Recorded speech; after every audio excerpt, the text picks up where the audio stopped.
Hello, and welcome to the Funds for NGOs podcast, the platform where we spotlight changemakers building better futures worldwide. Today, we're joined by Stephanie Crockatt, Executive Director of the Dawes Arboretum, to discuss the vision that planted 50,000 trees before 1930 and why that still matters. Stephanie, welcome to the program. We're delighted to have you with us today. Delighted to be here. Wonderful. So, to set the stage, take us back to 1929 and share who Beeman and Bertie Dawes were and what motivated them to plant more than 50,000 trees at a time when conservation and nature were not hot topics. That is true. It was actually right before the Great Depression. But Beeman and Bertie had come to love this area in Ohio. They were originally, I think she was actually from like the Nebraska area, and he was from Marietta, Ohio.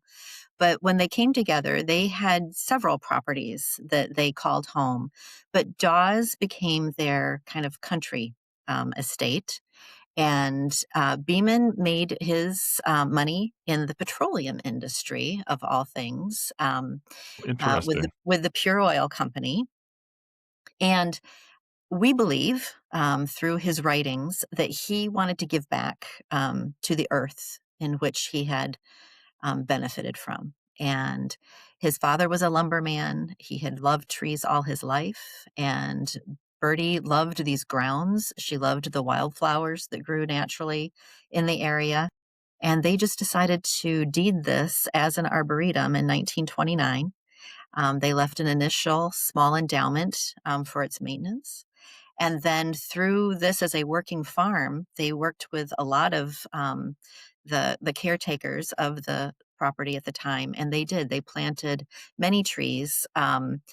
I think a lot of them were by seed more than by actual sapling. It's not like what we would think today of 50,000 trees. I think this was more of a Johnny Appleseed approach of scattering and seeing what happens because the acreage was only about 300 acres at the time, and Dawes has now grown to over 2,000 acres.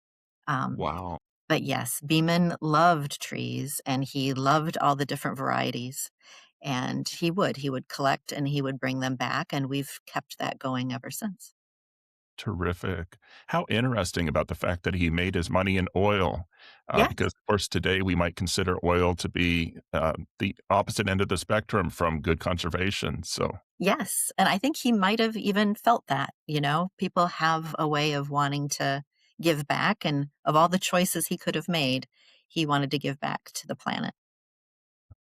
we look at conversations today around sustainability and climate, and sometimes the controversy about climate these days. What elements of the Dawes' early vision do you think were most strikingly ahead of their time in 1929? I would say one of the things that he wound up having created was a cypress swamp. And that seems a bit odd for Ohio. We believe it is one of the most northern, if not the most northern, cypress swamps that is still in active growth. We still have the cypress knees that come up. There is still a vernal pool that accumulates. We have it as a bioindicator. We have a migration of great mole salamanders that happens every spring where they come and spawn. It's almost like salmon coming back upstream. So it's a biohealth indicator that we are good stewards and that the environment is healthy. And whenever we see these wonderful little salamanders that come out in the thousands in the spring, we know that Dawes is still a very healthy, inhabitable, wonderful place. How terrific. And for those of us who are not familiar with the term swamp, I mean, is it literally a swamp? Basically, if you've ever seen the cypress swamps down in Louisiana, where the trees are literally in the water is usually about, I don't know, 2 to 3 feet deep. And we do have the cypress knees that still grow up. We have a walking deck that walks through the area so that you can be one with nature in that type of an experience. And it's just really beautiful and very out of character for Ohio. So it makes it very unique. And Beeman having that vision way back in the day and to see it still thriving today was exceptional. Absolutely. And when I think of swamps, to your point, I think of Louisiana or Florida. I Mhm. don't think of Ohio. Absolutely, absolutely. It is, striking when you see it. It's very out of place. He also worked with a lot of folks from overseas.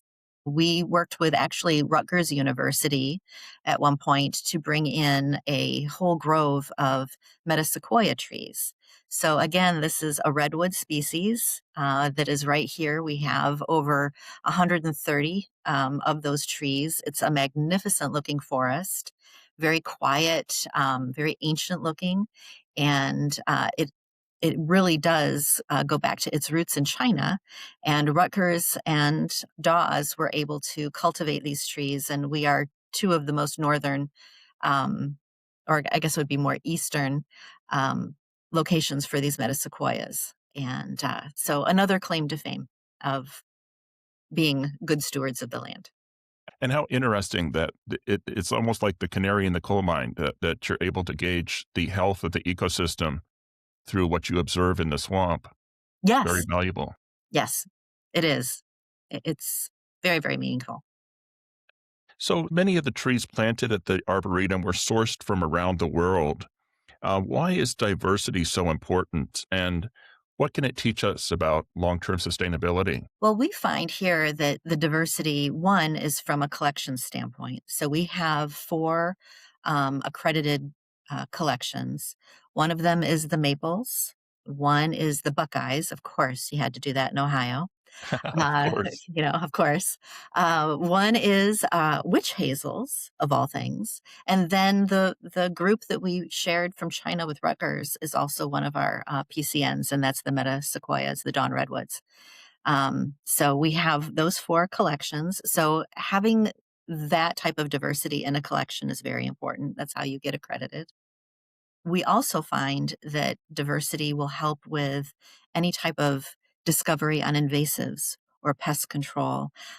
We do have a test plot of chestnuts, American chestnuts, that we're trying to see how they could return. But when you have things like emerald ash borer that just happened as a discovery with the borer that comes in and just decimates ash groves, we're able to help study. And if you diversify with your trees, you don't run the risk of what we saw with Dutch elm or the chestnuts, where they were just depleted completely. So, um, yeah. Wow. And for those of us who are not super familiar with arboretums, does each species have its own location in the It arboretum? does, and it has its own special tag, and we don't try to clump, like, all the maples together. They're spread out, but we do little groupings, that make sense. A lot of for example, we have a Japanese garden, and a lot of our Japanese maples, are in that area, but they're all ascensioned, and they're basically a tree museum. So it's like if Love when that you term. right? When you go to a museum and you see the artifacts, these trees wind up being the artifacts at Dawes. How interesting. And I'm assuming that allows the caretakers, I assume you have caretakers of the Yes, trees yeah. to apply different levels of care to the different species, knowing what they need. Absolutely. Yes, we have, in addition to the four PCNs, we also have a research grouping of hollies. It's a very large group of hollies, and they're huge. I never thought I always thought holly bushes were, just the little things that you see with snow on them and greeting cards. But we have some very tall holly trees. We also have what we call the conifer collection, and the conifer collection here at Dawes is actually available to look at online for research. And it continues to be one of our most growing and increasing collections over time. And we have a specialist that really looks at conifers, and he's even taking it a bit, um, how will I say, into the next level because he does bonsai as well. And we've got a lot of very interesting conifers that have been bonsai'd as a result of his work. Well, how interesting. Mhm. Interesting. Well, you have a wide variety for We sure. do. We do. Well, what are you going to do with 2,000 acres? You got to have a wide variety. That's right. And speaking of online, Is it dawesarb.org? Is It that is. your site? It And is is. that the best place for people who are interested in learning more about the Arboretum and about the couple that started this? Absolutely. Yes. It is all online. We have a history section, which tells you more about Beeman and Bertie, and then their family legacy. We do still have we just had a reunion this summer, and over 100 family members came back to the How farm. wonderful. And yeah, and so we keep in touch. Oh, that's It's terrific. it is. What a special experience it must be for them to come back and see Bertie and Beeman's vision still alive and, growing. Absolutely. And I will say one of the iconic things that Beeman also did, he had a fascination with aerial views of things. And he planted the words Dawes Arboretum in a type of English arborvitae, and it looks typeset. I It's just Wow. amazing how it was done. A bad winter, took out some of them, and so in the 90s, we replanted the whole thing, and today it's a half mile long, and it's about 13 feet high, and Wow. it's really stunning, and you can still see it from airplanes as you drive by to know that you're there at the Arboretum. How fascinating. So, as we sit here in 2026, where climate change has become such a big debate in this country and quite frankly around the world, how do arboretums and large public green spaces like DAWs contribute to resilience, research, and adaptation? I would say at Dawes, research is probably the biggest element that we do. We have many areas that we are studying in keeping track of how the climate is actually kind of eking its way up from the south into the north. We're tracking as many Ohio native plants as possible. We're trying to grow those in our greenhouses so that we can continue to replenish with native plants. We work with the Ohio Council for Invasive Plants to make sure that any invasives that are coming in, that we're making sure that they don't take over in areas. And really, it's education. There's a lot of education that happens here at Dawes as a result of the research, and really bringing children in to see, go through camps, go through the different exercises that we have for them to play in the water or see a different ecological area of the grounds, and just how trees grow, what their purpose is, how they help with air quality, how they help with cooling effects.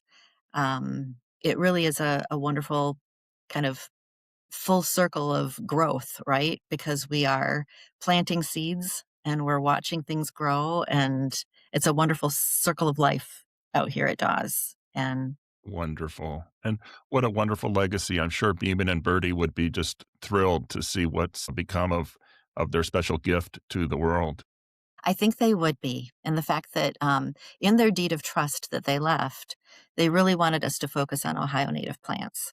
And that has become a specialty. And we are doing two wetland restorations right now, and bringing those back to ecological sustainability.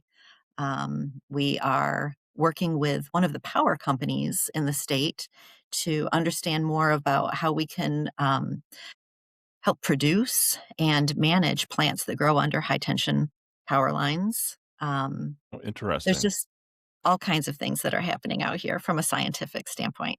Much more involved with trees than I ever would have imagined. Yes, and we just had maple syrup day, so then we talk about, the Ooh, benefits that trees I'd give like to us. visit that day. Yes, it was very good. We even had hickory syrup. So, Wow. yeah. Does the syrup really come out the side of a tree like they show sometimes? Yes, yes. Wow. Yeah, it comes Wow, out that of that must be a vascular. sight. Yes, it's really interesting, to see that, and to know that there's other types of trees too that can give off syrup, and we are so grateful that we have trees in our world. Absolutely. Absolutely. Well, we are all grateful for the work that you're doing there, Stephanie. And thank you so much for being with us. We've been speaking with Stephanie Crockatt, Executive Director of the Dawes Arboretum, learning more about the vision that planted 50,000 trees before 1930 and why it still matters today. Stephanie, thank you so much. Thank you. Appreciate it.